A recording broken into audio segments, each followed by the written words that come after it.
Welcome to the High Rise Podcast, presented by Headset, the leading data and analytics company for the cannabis industry.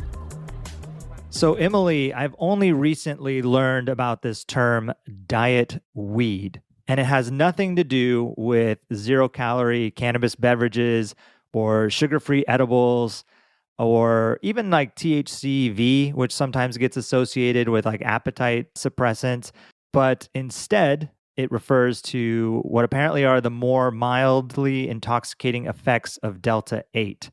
But I think diet weed, I think it's okay. But I think maybe if they're going to brand it, maybe they should brand it Weed Light, like LITE, like Miller Lite. Yeah, I mean, I think you're onto something. I had heard of THCV as a diet weed for the same reasons you just mentioned, because it can be noted to be an appetite suppressant, but I had not heard this around the Delta 8 products. And I agree with you. I mean, it's kind of like a Michelob Ultra or a, God forbid, a Bud Light, but you know how I feel about light beer. Don't drink it. Drink regular beer. Just drink fewer. But I feel like it's the same way about cannabis. Yeah, well, Delta 8's been in the news a lot over this year, I would say, and we haven't really talked about it, but what I wanted to cover was just a couple days ago, MJ Biz is reporting that in Kentucky, Delta 8 THC products have been deemed legal, which is, interesting. A lot of states have this situation. Some states have deemed it illegal. Others are, reading the Farm Bill and saying, look, this is legal per the bill. And Kentucky's one of them. And so you're getting this, rapidly expanding market. Now, sanctioned market in Kentucky, but in a lot of states, this gray market with a lot of products coming out. And I think, frankly, a lot of consumer confusion. I mean, we're in this space every day. I haven't tried Delta 8. And I also know a lot of people that are confused about, what's legal cannabis, what's not, with the CBD when that was coming around, kind of gaining a lot of, mainstream attention. And now I think this Delta 8 thing is going to cause a bit more of that, or is causing a bit more of that. I think on the surface level, it sounds like there's a lot of hemp farmers out there that have produced a lot of product and now have an outlet for that. I think especially because there are probably a lot of expectations around, the CBD markets and interest in CBD. And, when CBD hasn't been approved for, ingestible products and you see a lot of topicals, I think the bottom might have fallen out. And now that there's, this other outlet for those crops and those products, and people are seeing, this opportunity and diving in. But I'm not super sure about it quite yet. Yeah, it's interesting because I've recently been spending time in New York and New Jersey, and you can see the difference just by being in one state versus the other. One state, New Jersey, has a legal regulated market, and people are so excited to be shopping in the stores. They kind of are still at the stage where they have to go out of their way to get to their local store, but are still thrilled nonetheless, and are actually really, I was kind of secret shopping, and I got to hear a person walking in, and she was so excited. She's like, there's all these new different types of products, and I actually know what's in it, and I can understand the different potency around it. I'm like, look at how fast this person got whipped up on legal market jargon of what it's like to be a consumer in a regulated store.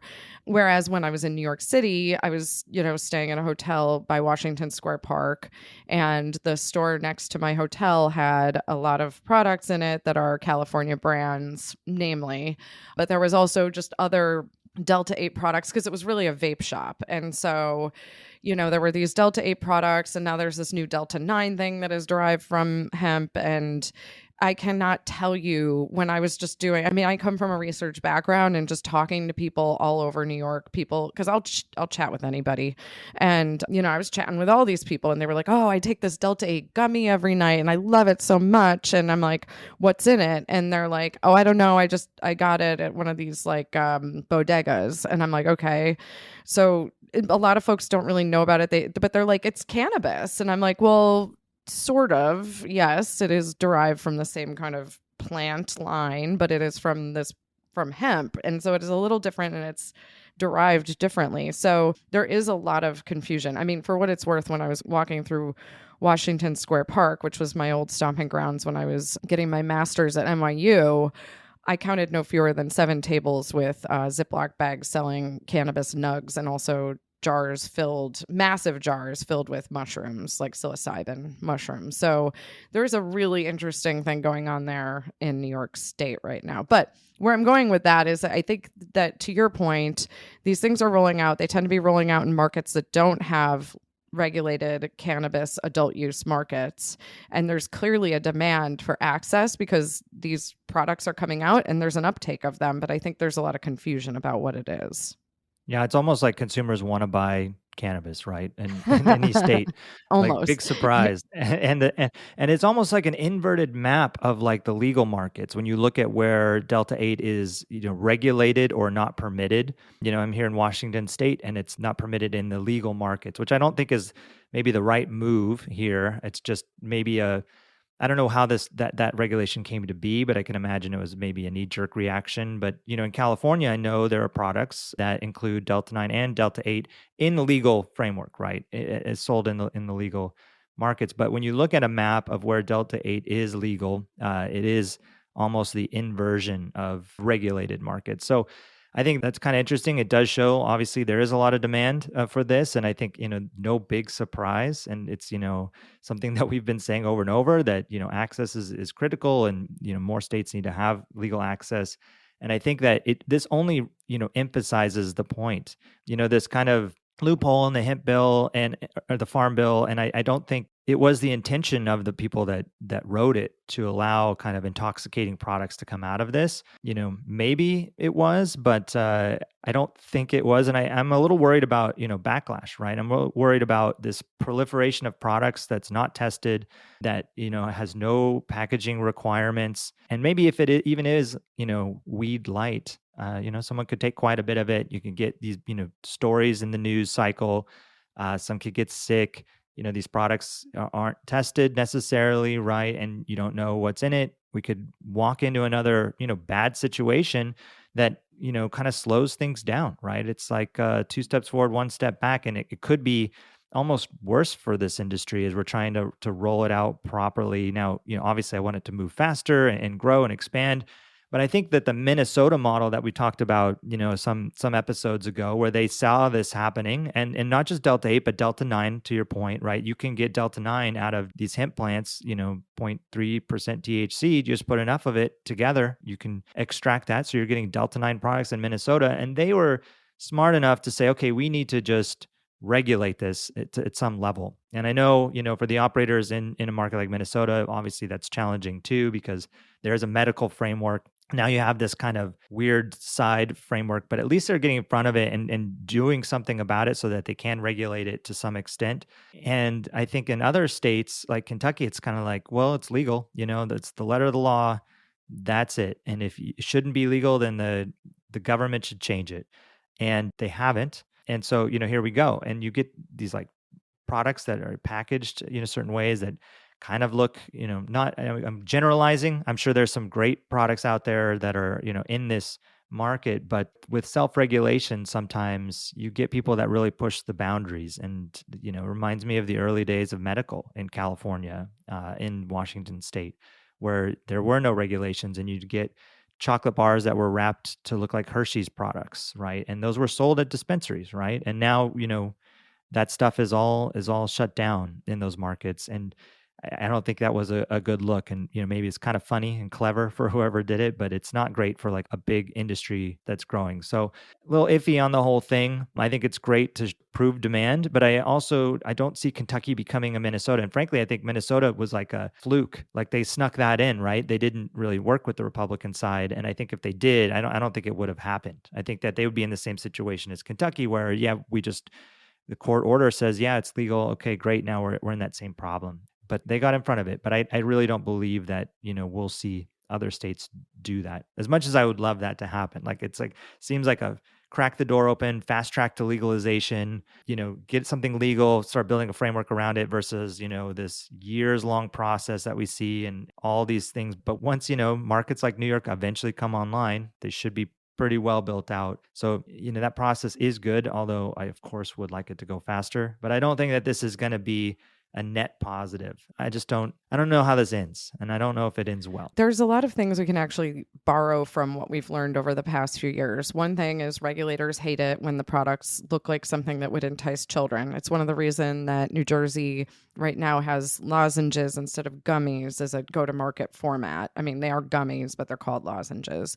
And we know that products have been taken off of shelves, and there has been resistance to allowing edibles into the market because of this fear that it is going to attract children.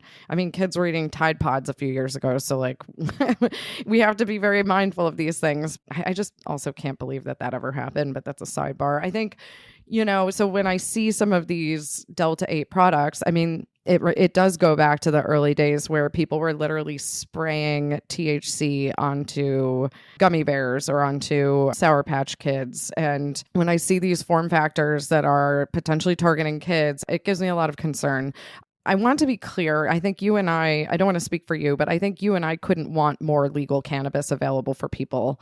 I think we are just very concerned about when things like this happen and people kind of exploit it and don't follow best practices for the end consumer and also don't take mind of what it is that we've learned that the regulators really don't like, then there's a backlash. And I think we can look at the vaping industry as an example of this, not just cannabis vaping, but the e-cigarette industry, which was running largely unchecked for a while. And the thing that really blew up the whole game was the youth usage around this. There was also that other thing of the companies that were cutting it with that. I'm trying to remember what the thing they were cutting it with that was creating the popcorn lung, but apparently some group just did an audit of a bunch of the Delta 8 vape products, and a lot of them are cut with that same product. So here we go again. So I guess that's just where I'm at, where I'm like, okay, let's do it. If we want to get this into the hands of the people and do it in these markets that, let's face it, Kentucky, I don't see having a regulated adult use market too soon. So maybe Delta 8 is the way around it, but why wouldn't we try to approach it in the best form so that we're not going to give the regulators a reason to come back around? Because, the FDA has not really taken the time to weigh in on that final step around the Farm Bill. And so, like, why give them a reason to weigh in with a heavy hand is one thing. One thing I was sharing with Sai at the beginning before we got on here is that I have a friend who does have aspirations to be in the legal regulated market in New York, but in the interim, he's been doing some distribution for gray market products in New York. And one of the things he's mindful of is he does not want to be distributing products that are untested or anything like that. So he and a couple of brands of these gray market brands are trying to set up kind of standards and really only work with products that are lab tested. And so I thought, Sai, you made an interesting point about what that reminds. I'll let you mention that. But I just thought, okay, so now here we are. New York has really been taking its time in rolling out their legal market as we knew they would. And in the interim, there's like all this, interesting cannabis club stuff going on, the trucks going on, what I just talked about in Washington Square Park. And yet there are consumers and people who are involved who want to make sure there's a certain standard of quality for the products that are getting into the market. So it's like those folks are stepping in as almost like an SRO, self-regulatory organization, to try to create a level. And yeah, I thought you made an interesting point about that earlier.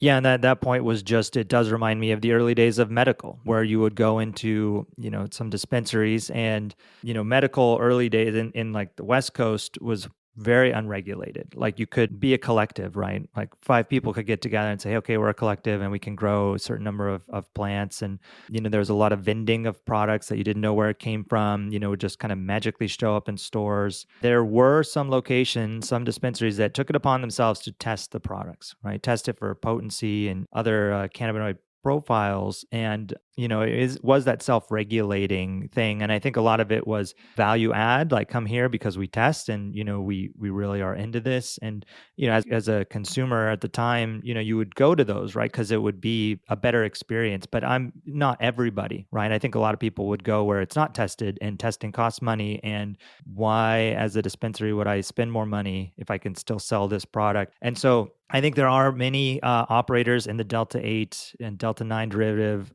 that are doing this and, self-regulating, self-testing.